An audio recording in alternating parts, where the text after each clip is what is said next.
된다는 것입니다. 원인을 알아야 되는 게 물어봤다는 기록이 없고 하나님께 기도했다라는 기록이 없습니다. 그냥 이 정탐꾼들의 보고가 낙관적이었죠. 그래서 충분히 이길 수 있다. 왜? 여리고라고 하는 그 거대한 성도 우리가 함락했기 때문에 아이성 정도는 이길 수 있다라고 생각했죠. 그래서 여호수아도 그렇고 모든 이스라엘이 영적인 긴장을 하지 않았습니다. 그냥 우리의 힘으로 다 갈 필요도 없고 정예 부대만 가도 충분히 이길 수 있다. 그렇게 자신만만했던 것입니다. 이처럼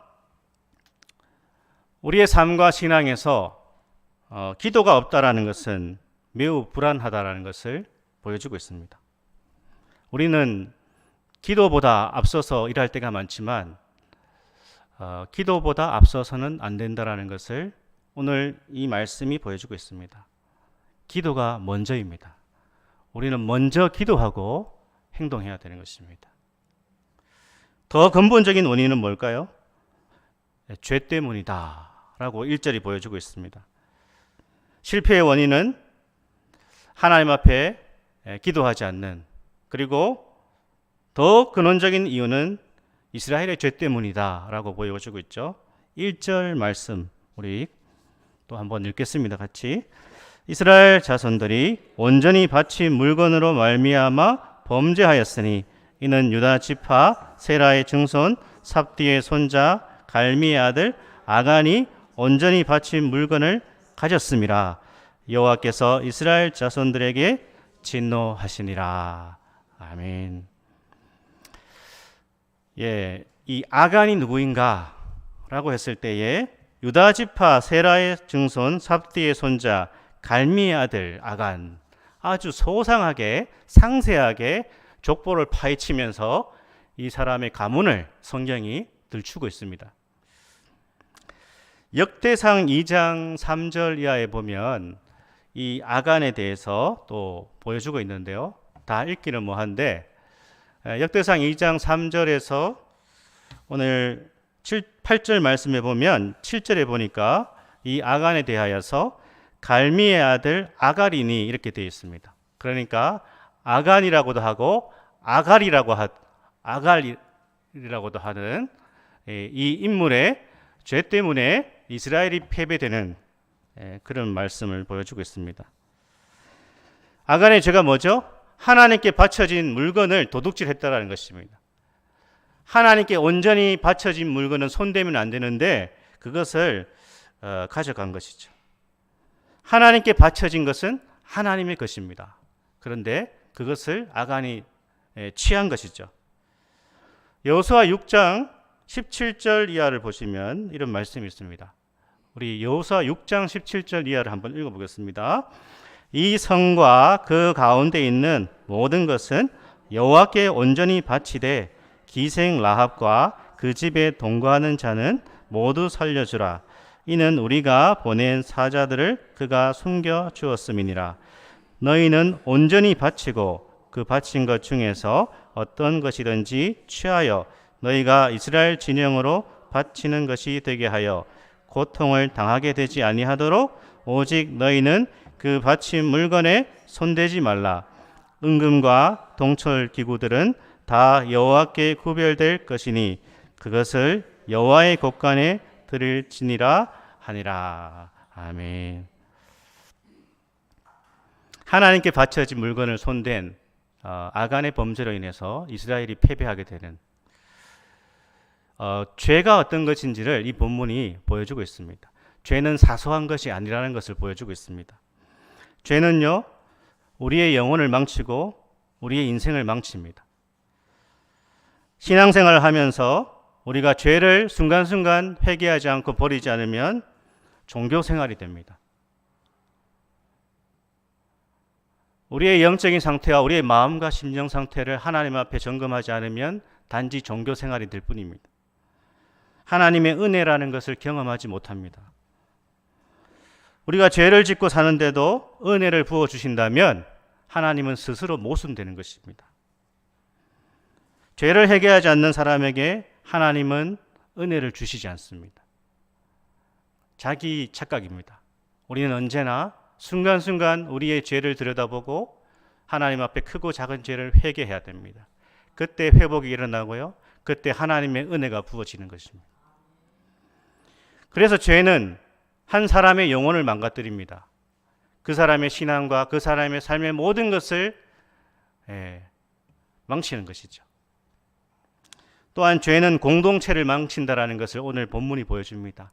아간 한 사람의 죄는 아간 한 사람의 죄로 끝인 것이 아니라 이스라엘 전체의 패배를 가져왔다는 것입니다. 우리 각자의 죄는 각자의 죄로 끝나는 것이 아닙니다. 우리의 죄가 우리의 가정을 망칠 수 있고 우리의 직장을 망칠 수 있고 우리의 삶의 터전을 망칠 수 있고 우리의 공동체를 망칠 수 있다는 것입니다. 죄는 접연성이 강합니다. 코로나 바이러스가 온 세계를 뒤덮은 것처럼 죄라고 하는 바이러스는 우리의 삶의 모든 것에 영향을 미친다는 것입니다. 그래서 개인의 죄는요, 반드시 공동체에 악한 영향을 주는 것이죠. 나 한 사람의 죄가 나 하나로 끝나지 않는다라는 것을 오늘 이 본문이 우리에게 교훈하고 있습니다. 고린도전서 3장 17절에 이런 말씀이 있습니다. 우리 같이 한번 읽어볼까요? 누구든지 하나님의 성전을 더럽히면 하나님이 그 사람을 멸하시리라. 하나님의 성전은 거룩하니 너희도 그러하니라. 아멘. 내가 순결하게, 내가 믿음으로 살아야 되는 이유가 뭐죠? 내가 죄를 회개하고 죄와 멀어지고 죄와 싸우고 하나님의 은혜를 구하고 하나님의 은혜 가운데 살아야 되는 이유가 뭡니까? 나의 죄를 애통해야 하고 내가 하나님 앞에 바로 서지 않은 것을 회개해야 되는 이유는요, 공동체를 지키기 위해서입니다. 우리의 삶의 터전을 아름답게 하나님 안에서 지키기 위해서 우리는 죄와 싸워야 되고 하나님의 순결을 지켜나가야 되는 것입니다. 사랑하는 여러분, 정말 무서운 것이 무엇일까요? 진짜 무서운 것은 죄를 짓는 것이 아닙니다. 죄를 짓는 것도 무서운 거지만 더 무서운 것은 죄를 죄로 인식하지 못하는 것입니다. 죄의 무게를 느끼지 못하는 것입니다. 어떤 목사님이 이런 비유를 했습니다. 죄의 무게를 느끼지 못하는 이유가 뭔가? 그것은 마치 죽은 시체, 죽은 송장 위에 아무리 무거운 것을 올려놔도 그 죽은 송장은 이 무게감을 못 느낀다는 것이죠. 우리의 영혼의 상태가 어떠한지는 우리 자신이 잘 아는 것입니다. 내가 하나님 앞에 바로 서지 못한 또는 하나님이 기뻐하시지 않는 일들을 하면서도 전혀 양심과 마음 위에 우리 영혼에 아무런 무게감을 가지지 못한다는 것은 내가 영적으로 죽어 있다는 것입니다. 그렇죠. 영혼의 감각이 마비되면요, 하나님을 향해서도 감각이 없는 것입니다. 그러나 우리의 영혼이 살아있으면 아주 작은 무게감도 느끼는 것이죠. 그렇죠. 사람 중에는 예민한 사람이 있습니다. 예민한 사람들은 자기 몸에 뭔가 살짝 이렇게 뭐가 얹어져도 불편한 거 아니겠습니까? 영적으로 민감한 사람들은 자신의 영혼의 상태를 잘 아는 것이죠. 하나님의 말씀에 불순종하면서도 우리가 영적으로 그 죄의 무게를 느끼지 않는다면 영혼이 죽은 것이나 마찬가지인 것입니다. 이 아간의 죄가, 이 한 사람 아간의 범죄가 결국 이스라엘의 실패의 원인이 되었다라고 말씀하고 있습니다. 결국 하나님의 진노가 일어났습니다. 그렇습니다. 죄는 하나님께 혐오스러운 것입니다. 우리가 이것을 깊이 인식하셔야 됩니다. 그렇죠. 아기가 너무나 아름답고 귀하고 사랑스럽습니다. 저도 아기를 안아본 적이 언제인지 모르겠는데 참 바라기는 우리 모든 성도님들이 바라는 것처럼 좀 젊은 분들이 우리 교회에 또 이렇게 신앙생활 같이 해서 제가 정말 아기를 또 한번 알아보고 싶습니다. 너무 귀엽지 않습니까? 그러나 아무리 귀엽고 사랑스러운 아기라도 그 아기가 똥이 묻어 있으면 안기가 힘든 것이죠. 죄라는 것은 그런 것이라는 것입니다. 우리는 우리의 실패의 원인이 무엇인지를 언제나 하나님의 말씀과 하나님 안에서 돌아봐야 된다는 것입니다. 그리고 그것을 우리가 하나님 앞에서 언제나 인정해 나가야 되는 것이죠. 내 마음이, 내 인간적인 욕심이 너무 앞서지 않았는가? 하나님 말씀을 무시하고 내 욕심을 따라 행하지 않았는가? 주님의 성령의 감동을 뿌리치고 내 마음과 내 생각대로 행동하지 않았는가? 그런 것을 항상 우리가 잘 점검해 나가야 되는 것입니다. 나에게 숨은 죄가 없는가? 그런 것을 하나님 앞에서 늘 돌아봐야 되는 것입니다. 이스라엘 백성은 이 실패의 원인을 정직하게 돌아봐야 됐습니다. 두 번째는요, 우리가 살펴볼 것이요, 이 실패를요 반복하지 않아야 된다는 것을 오늘 본문이 보여주고 있습니다. 실패하는 것은 누구나 고통스럽습니다. 하지만 우리가 실패할 때 무언가를 배우게 되는 것입니다. 그래서 이 실패는 또 교훈이 되는 것입니다. 실패할 때 우리는 다른 방법으로 배울 수 없는 귀한 교훈을 실패를 통해서도 배우게 됩니다. 더 중요한 것은요, 하나님께서 우리가 실패를 반복하거나 실패 가운데 살아가는 것을 원치 않으신다는 것입니다. 예레미야 29장 11절을 한번 읽어보겠습니다. 근본적으로 하나님께서 우리를 향해서 가진 생각이십니다. 우리 한번 읽겠습니다. 여호와의 말씀이니라 너희를 향한 나의 생각을 내가 아나니 평안이요 재앙이 아니니라 너희에게 미래와 희망을 주는 것이니라. 아멘.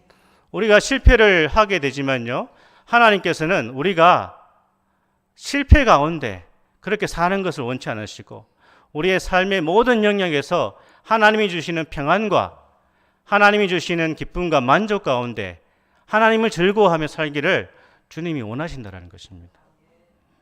오늘 본문 10절과 12절 다시 한번 읽어보겠습니다. 오늘 본문 10절과 12절 말씀을 읽겠습니다.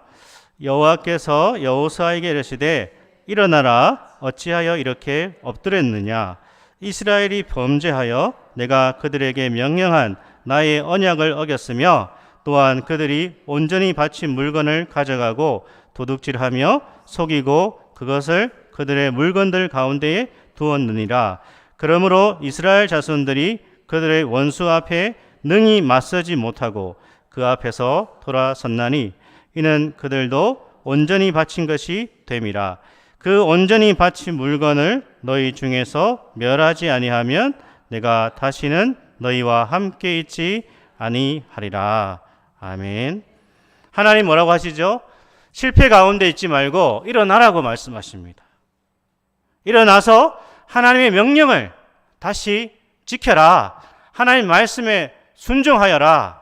그러면 너희에게 승리가 주어질 것이다. 그 주저앉은 자리에서 주저앉아 있지 마라 말씀하십니다.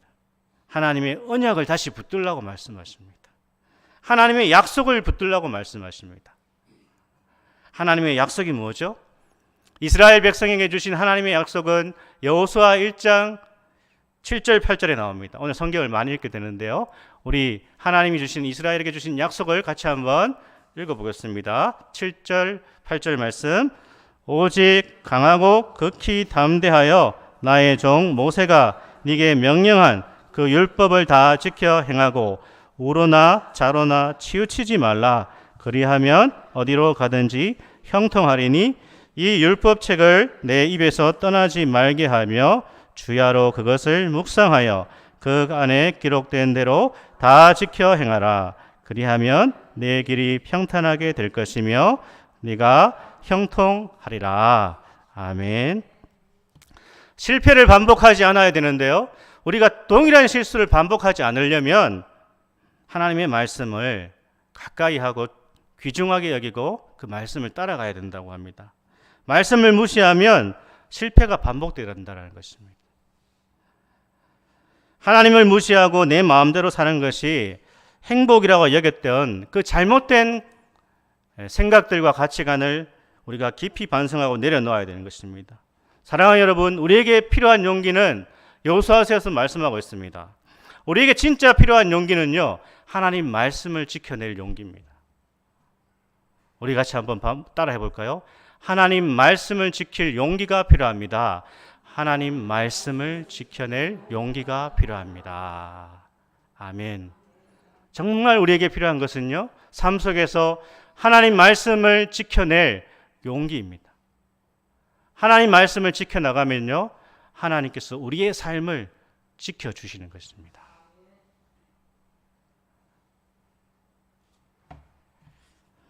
그렇습니다. 말씀의 인도를 받지 않는 삶, 말씀을 무시하는 인생은 성공 같아 보이지만 실패하게 됩니다. 우리의 신앙생활도 하나님 말씀을 무시하면 자기 소견대로 하게 됩니다. 결국 신앙생활에 실패하게 됩니다. 우리의 마음을 말씀으로 지켜나가야 됩니다. 우리의 마음을 지켜나가지 못하면 우리의 마음이 하나님 말씀에 불순종하게 되는 것입니다.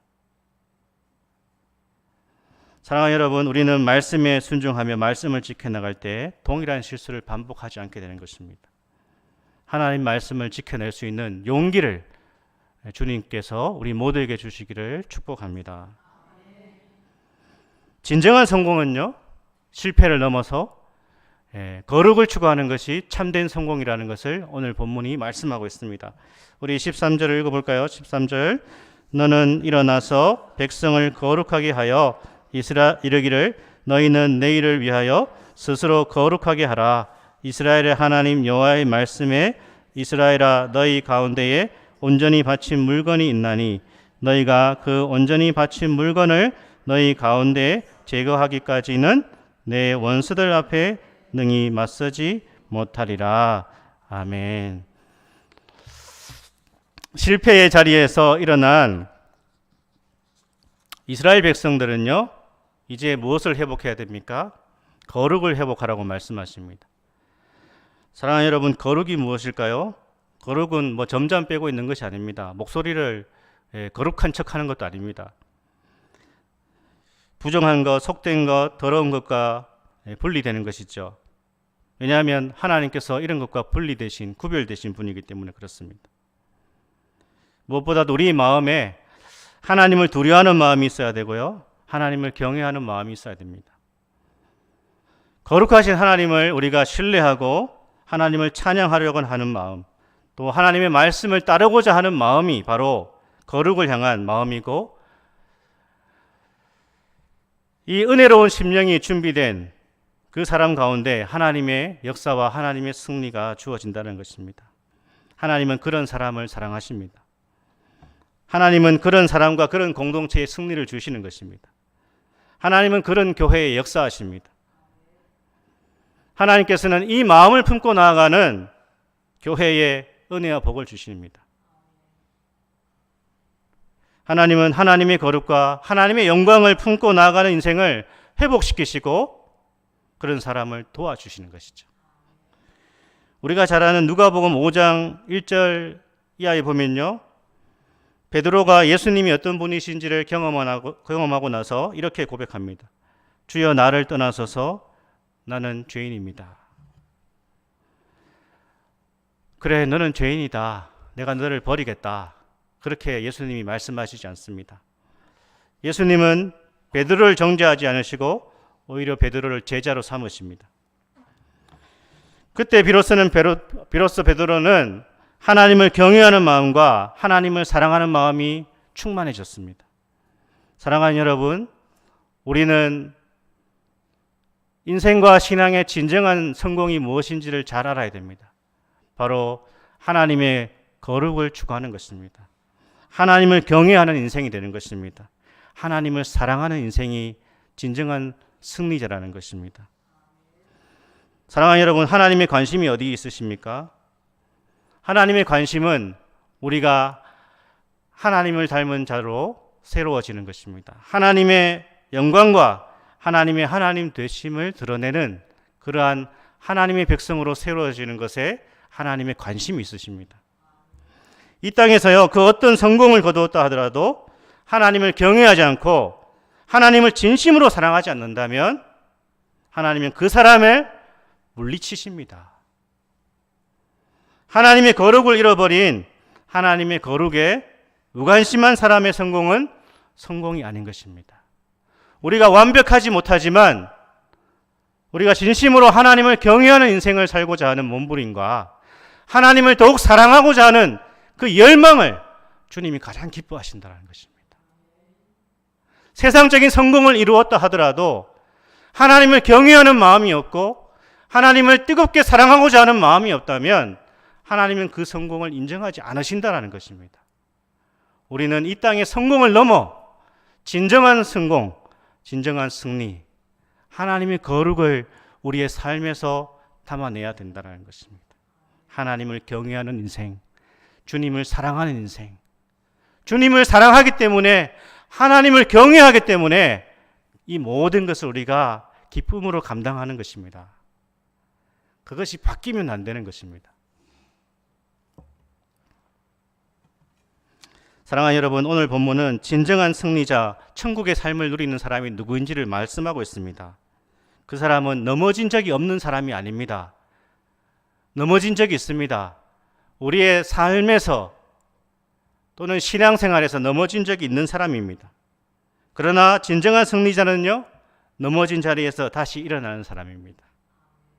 자신이 왜 넘어지는지를 하나님 안에서 다시 확인하고 그 실수를 반복하지 않는 사람, 그 실패를 통하여서 그 실패의 자리에 머물러 있는 것이 아니라 하나님의 거룩을 향해서 더욱 하나님을 경외하고 하나님을 사랑하는 마음으로 나아간다면, 일어선다면 하나님께서 그 사람을 기뻐하시고 그 교회를 기뻐하시고 그 교회를 사용하실 줄 믿습니다.